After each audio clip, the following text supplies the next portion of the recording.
It was a huge weekend for me and the rest of the self-proclaimed nerd and blurred community. Shout out to Blurred Brunch, Phil, Aldous, Sanford, and the rest. After 2 years of COVID caution, San Diego Comic-Con was back. There were amazing parties, screenings, and panels. The new Black Panther 2 trailer dropped. I was very pleased. The animated Green Lantern debuted, and the Eisner Awards for Excellence in Comics were handed out. What many forget, though, is that even with the movies and the celebrities, the core of Comic-Con is still comics, and that includes graphic novels, longer narratives in one book, unlike sort of serialized comic books. In 1967, civil rights icon Julian Bond put his opposition to the Vietnam War in comic book form, with illustrations by T.G. Lewis. The 9/11 committee report was also given its own graphic adaptation in 2006. And who could forget Moss, Art Spiegelman's Pulitzer Prize-winning depiction of the horrors of the Holocaust. Late great civil rights hero John Lewis understood the power of the graphic novel very well. He co-authored the March trilogy about his experiences during the civil rights movement. And the sequel to the series is Run. Its first volume just finished as Lewis died in 2020. Lewis himself attended several Comic-Cons to promote his graphic novels, leading children on a children's march in 2015. Lewis attended his final Comic-Con in 2017. This weekend, I attended a panel featuring Lewis's grandson, John Miles Lewis, and a children's march with voter registration was held in Lewis's honor at the end. For more, I'm joined by Andrew Aden, a former advisor to the late Congressman John Lewis and co-author of Lewis' last graphic novel, Run, Book One, as well as the March trilogy. Arthur, thank you so much for joining me this evening.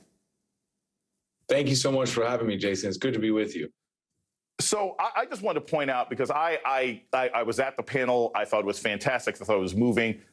Just tell us a little bit about why John Lewis, who at one point actually cosplayed at himself at a convention, why did John Lewis want his story told as a graphic novel? There will be movies about him, there will be documentaries, there are specials, but why did he want this particular art form to express his story as well? Well, first, comics and graphic novels have a long history in the civil rights movement. As you mentioned, Julian Bond's Vietnam comic from 1967. The Lowndes County Freedom Organization produced comics in 1966. Martin Luther King Jr. himself edited a comic book in 1957 called Martin Luther King and the Montgomery Story. But more than anything, comic books are the future. Sequential narrative is the language of this generation because they grew up on the internet. And if you want to reach them, you have to do it in their language. And the beauty of comics and graphic novels, too, is that there is no age limit. As a congressman would say, anyone from 8 to 80, or young people or people who are not so young, we can all read them. And we digest this information so much more efficiently and so much more quickly that it allows us to reach the broadest possible audience. So, Andrew, this is one of the things that I found really interesting also when I was sitting there and watching the panel and having gone through March and currently going through Run, is that you see that it is sharing history in ways that your regular textbooks don't reach. We're now at a time in our country, and particularly in Georgia, where you have Republicans and white nationalists pushing against this fake critical race theory. They're pushing, passing state laws against divisive concepts. John Lewis is a national hero. He is a Georgia hero. Do you think that it would be possible to get March and Run into schools in Georgia right now, given that they've passed laws against critical race theory? Would this be considered critical race theory if you tried to explain it or give it to Brian Kemp, assuming he can read it? I mean, Brian Kemp's going to make up whatever definition he wants of critical race theory, but this is about teaching the truth and teaching history. And March is one of the most widely taught graphic novels in America, and Run is finding its place. People forget that before we produced March, there was something called the nine-word problem. It was a term coined by the Southern Poverty Law Center. And it said essentially that the vast majority of students were graduating from high school only knowing 9 words about the civil rights movement: Rosa Parks, Martin Luther King, I Have a Dream, and that's it.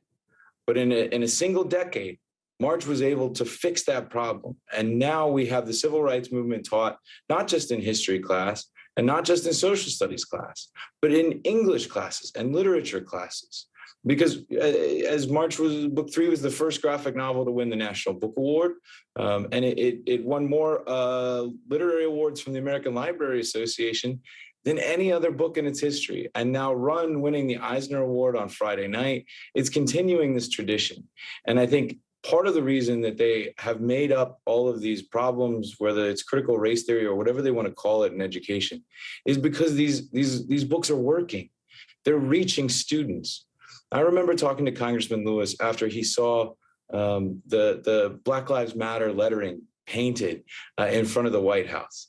And he said, it looks just like the cover of March Book 3. And then as he watched these students protest and rise up in response to the murder of George Floyd and Breonna Taylor, he called them the March generation. For a decade now, we've been teaching the civil rights movement in schools through comic books, and it's been working. But I think that is the reason why you see so much being made now about how we teach race, how we teach history in our classrooms. And you know, I got to point out to the audience, in case you think that this is still sort of about funny books, the most banned book in America last year was Mayeba Kobe's Gender Queer. So clearly comic books are having an impact. That's why the right is after them. Andrew, I thank you so much for joining me this evening. Had fun time meeting you at Comic-Con. It's so good to see you. Come back again, please. Definitely. And that's tonight's ReidOut.